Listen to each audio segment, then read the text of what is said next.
না তো গলায় দড়ি দিতে বলো, আর না হলে বিষ আনতে বলো। বিষ তো ফ্রি পয়সায় পাওয়া যাচ্ছে। রেখা তো ও গরু লাগাচ্ছে, কোন আক্কেলে ও খাওয়া দিতে পারবে?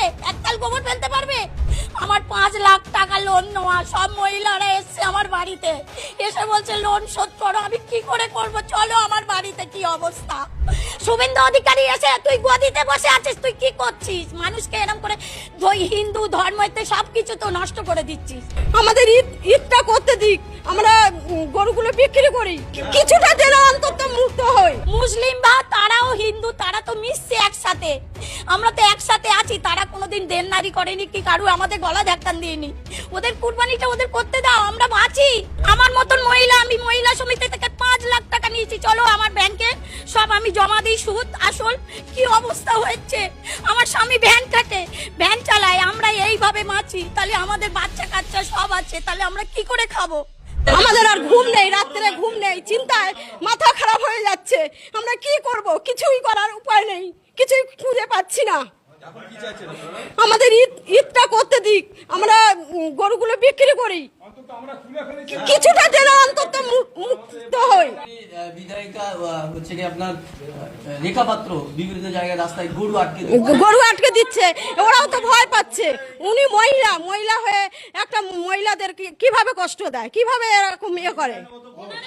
উনি তো ঘোষ, গোবরটা ফেলতে বলুন, তারপরে বুঝতে পারবে কতটা কষ্ট।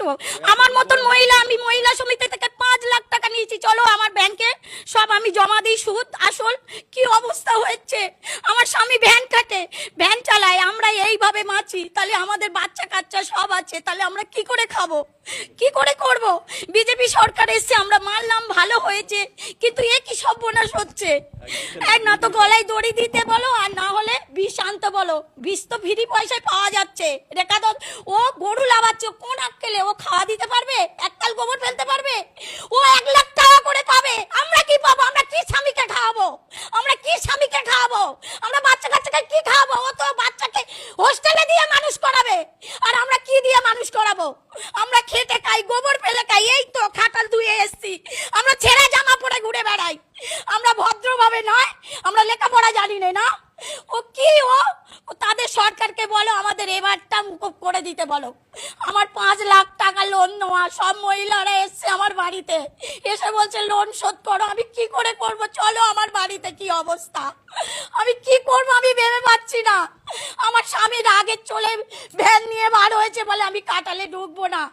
কি করব? আমার গরুগুলো খাওয়া দিতে পারি না, একটা তরফা বিচুলি আয়লা দেয় না। 3 লাখ টাকা আমি ভুসির দোকানে, চলো আমি তোমাকে দেখাচ্ছি খাতাপত্র সব।